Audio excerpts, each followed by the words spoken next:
വർഷം 1984 ആലപ്പുഴ ജില്ലയിലെ മാവേലിക്കരയ്ക്കടുത്തുള്ള കൊല്ലുകടവിൽ ഒരു കാർ കത്തി നശിച്ച നിലയിൽ കണ്ടെത്തുന്നു. തുടർന്ന് അവിടെ പോലീസ് വരികയും പരിശോധിക്കുകയും ചെയ്യുന്നു.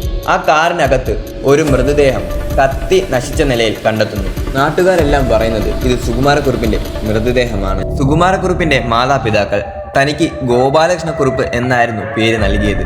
ഈ ഗോപാലകൃഷ്ണക്കുറുപ്പ് എങ്ങനെയാണ് സുകുമാരക്കുറുപ്പായത്? കുറുപ്പും ചാക്കോ കൊലക്കേസുമായുള്ള ബന്ധമെന്ത്?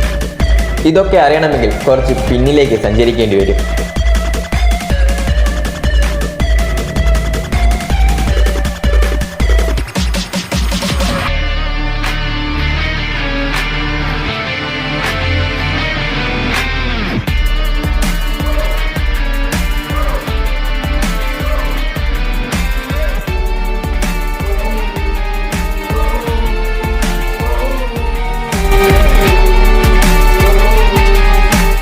1946 മെയ് 25 PK ഗോപാലകൃഷ്ണക്കുറുപ്പ് ജനിക്കുന്നത്. ആലപ്പുഴ ജില്ലയിലെ ചെങ്ങന്നൂരിലെ ഒരു ചെറിയ ഇടത്തര കുടുംബത്തിലാണ് അയാൾ വളർന്നത്.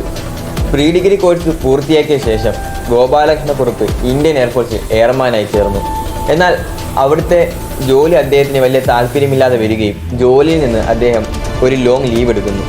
എന്നാൽ ലീവ് കഴിഞ്ഞിട്ടും തിരിച്ചെത്താത്തതിനെ തുടർന്ന് എയർഫോഴ്സിലെ 2 ഉദ്യോഗസ്ഥന്മാർ കുറുപ്പിനെ തേടി നാട്ടിലെത്തുന്നു. എന്നാൽ നാട്ടിലെത്തിയ ഉദ്യോഗസ്ഥന്മാർക്ക് കിട്ടിയ റിപ്പോർട്ട് ഗോപാലകൃഷ്ണക്കുറുപ്പ് മരിച്ചുപോയി എന്നാണ്. എന്നാൽ ഗോപാലകൃഷ്ണക്കുറുപ്പ് മരിച്ചിട്ടില്ല, അങ്ങനെ വരുത്തി തീർത്തതാണ്. എയർഫോഴ്സിലെ ജോലി മടുത്തത് മാത്രമല്ലായിരുന്നു, മറിച്ച് എയർഫോഴ്സിൽ ജോലി അനുഷ്ഠിക്കുന്ന കാലയളവിൽ ഇന്ത്യൻ എയർഫോഴ്സിലെ രേഖകളിൽ പെടുത്താതെ അവിടുത്തെ ആയുധങ്ങൾ ഒരു ആയുധം കൈമാറ്റ തലവന് എത്തിച്ചു കൊടുത്തു. എന്നാൽ ഒരു സുപ്പീരിയർ ഓഫീസറിന്റെ മനസ്സിൽ ഒരു സംശയം ഉടലെടുത്തു. ഇത് മനസ്സിലാക്കിയാണ് ഗോപാലകൃഷ്ണക്കുറുപ്പ് ഒരു ലോങ് ലീവ് എടുത്ത് താൻ മരിച്ചതായി റിപ്പോർട്ട് നൽകിയത്. ഇനി ഗോപാലകൃഷ്ണക്കുറുപ്പില്ല, പകരം സുകുമാരക്കുറുപ്പാണ്. കുറുപ്പ് മുംബൈയിലായ കാലയളവിൽ കുറുപ്പിനൊരു പ്രണയമുണ്ടായിരുന്നു. സരസമ്മ എന്നായിരുന്നു അവളുടെ പേര്. എന്നാൽ കുറുപ്പിന്റെ വീട്ടിൽ നിന്ന് വളരെയധികം എതിർപ്പ് മാത്രമായിരുന്നു. കാരണം സരസമ്മയുടെ അമ്മ കുറുപ്പിന്റെ വീട്ടിലെ വെറും ഒരു വീട്ടുജോലിക്കാരിയായിരുന്നു. ഈ കാലയളവിലാണ് ഗോപാലകൃഷ്ണക്കുറുപ്പ് മരിച്ച വിവരം സരസമ്മ അറിയുന്നത്. എന്നാൽ ഗോപാലകൃഷ്ണക്കുറുപ്പ്, അതായത് സുകുമാരക്കുറുപ്പിന് തൻ്റെ സരസമ്മയോടുള്ള പ്രണയം കാരണം തിരിച്ചു മുംബൈയിലെത്തുകയാണ്.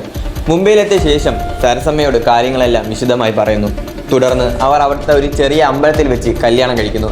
കല്യാണശേഷം സുകുമാരക്കുറുപ്പ് എന്ന പുതിയൊരു പാസ്പോർട്ടിൽ സുകുമാരക്കുറുപ്പ് തൻ്റെ ഭാര്യയായ സരസമ്മയുമായി അബുദാബിയിലെത്തുന്നു. അബുദാബിയിലെത്തിയ സുകുമാരക്കുറുപ്പ് അവിടുത്തെ ഒരു മറൈൻ പെട്രോളിയം കമ്പനിയിൽ എക്സിക്യൂട്ടീവായി ജോലി ചെയ്യുന്നു. നല്ലൊരൊക്കെ ശമ്പളം തന്നെ സുകുമാരക്കുറുപ്പിന് അവിടെ ഉണ്ടായിരുന്നു. എന്നാൽ തനിക്ക് പെട്ടെന്ന് പണക്കാരനാകാൻ എന്നുള്ള ചിന്ത മനസ്സിൽ വന്നതോടെ സുകുമാരക്കുറുപ്പ് അവിടെ ഒരു ലൈഫ് ഇൻഷുറൻസ് എടുക്കുന്നു. ഏകദേശം 3 ലക്ഷം ദിർഹത്തിൻ്റെ, അതായത് നാട്ടിലെ 30 ലക്ഷം രൂപ. ഈ 30 ലക്ഷം രൂപ തനിക്ക് കിട്ടണമെങ്കിൽ താൻ മരിച്ചതായിട്ട് റിപ്പോർട്ട് നൽകണം. അതിനുവേണ്ടി സുകുമാരക്കുറുപ്പ് 3 സഹായിയെ വിളിക്കുന്നു.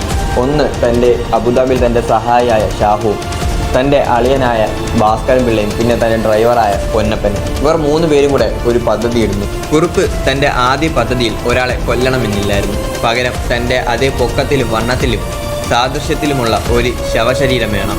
അങ്ങനെ ഇവർ 4 പേരും ശവശരീരം തേടിയിറങ്ങി. എന്നാൽ എവിടെയെല്ലാം തേടിയിട്ടും ഇവർക്ക് ഉദ്ദേശിച്ച രീതിയിൽ ഒരു ശവശരീരം ലഭിച്ചില്ല. അങ്ങനെ ഇരിക്കെ ഒരു ദിവസം ആലപ്പുഴ ടൗണിന് 20 കിലോമീറ്റർ തെക്ക് ഭാഗത്തായി ദേശീയപാതയോട് ചേർന്ന ഒരു ടൂറിസ്റ്റ് ഹോട്ടൽ. സുകുമാരക്കുറുപ്പ് തൻ്റെ അംബാസിഡർ കാറിലാണ്. KLY 5959 എന്നാണ് അംബാസിഡറിൻ്റെ നമ്പർ. ഭാസ്കരൻ പിള്ളയും പൊന്നപ്പനും ഷാഹും ഇവർ 3 പേരും വേറൊരു അംബാസിഡർ കാറിൽ. KLY 7831 ഇതായിരുന്നു ആ കാറിൻ്റെ നമ്പർ. അങ്ങനെ സുകുമാരക്കുറുപ്പും തൻ്റെ കാറിലും മറ്റു 3 പേരും മറ്റൊരു കാറിലുമായി ദേശീയപാതയിലൂടെ തെക്ക് ഭാഗത്തേക്ക് യാത്ര തിരിച്ചു. സുകുമാരക്കുറുപ്പിനോട് വലിപ്പ സാദൃശ്യമുള്ള ആരെയെങ്കിലും കണ്ടെത്തുകയായിരുന്നു അവരുടെ ഉദ്ദേശം. പക്ഷേ 23 കിലോമീറ്റർ സഞ്ചരിച്ചിട്ടും ഏകദേശം ഓച്ചിറ എന്ന സ്ഥലം വരെ അങ്ങനെ ആരെയും കണ്ടെത്താൻ സാധിച്ചില്ല. അങ്ങനെ അവർ അവരുടെ യാത്ര തിരിച്ചു വരുന്ന വഴി കരുവറ്റ എന്ന സ്ഥലം എത്തിയപ്പോൾ, അതായത് ഏകദേശം ഓച്ചിറയിൽ നിന്ന് 13 കിലോമീറ്റർ അകലെ, ഒരാൾ അവരുടെ കാറിന് നേരെ കൈ കാണിച്ചു. അത് മറ്റാരുമല്ലായിരുന്നു, കൊല്ലപ്പെട്ട ചാക്കോ ആയിരുന്നു. വീട്ടിലേക്ക് പോകാൻ ഒരു വാഹനം കാത്തു നിൽക്കുകയായിരുന്നു ചാക്കോ. അയാൾക്ക് സുകുമാരക്കുറുപ്പിൻ്റെ അത്ര വലിപ്പമുണ്ടായിരുന്നു. അതുകൊണ്ട് തന്നെ സുകുമാരക്കുറുപ്പ് വണ്ടി നിർത്തുകയും KLY 5959 എന്ന സുകുമാരക്കുറുപ്പിൻ്റെ കാറിൽ അദ്ദേഹത്തെ കയറ്റുകയും ചെയ്തു. സുകുമാരക്കുറുപ്പും ചാക്കോയും യാത്ര തിരിച്ചു. എന്നാൽ യാത്ര മധ്യത്തിൽ വെച്ച് സുകുമാരക്കുറുപ്പിൻ്റെ വണ്ടിയിൽ ഭാസ്കരൻ പിള്ള കയറുന്നു. അവർ അവിടുന്ന് യാത്ര തിരിച്ചു. അങ്ങനെ കുറച്ചു ദൂരം സഞ്ചരിച്ചപ്പോൾ ചാക്കോയ്ക്ക് കുറച്ച് മദ്യം നൽകുന്നു. എന്നാൽ ചാക്കോ മദ്യം വേണ്ട എന്ന് പറയുന്നു.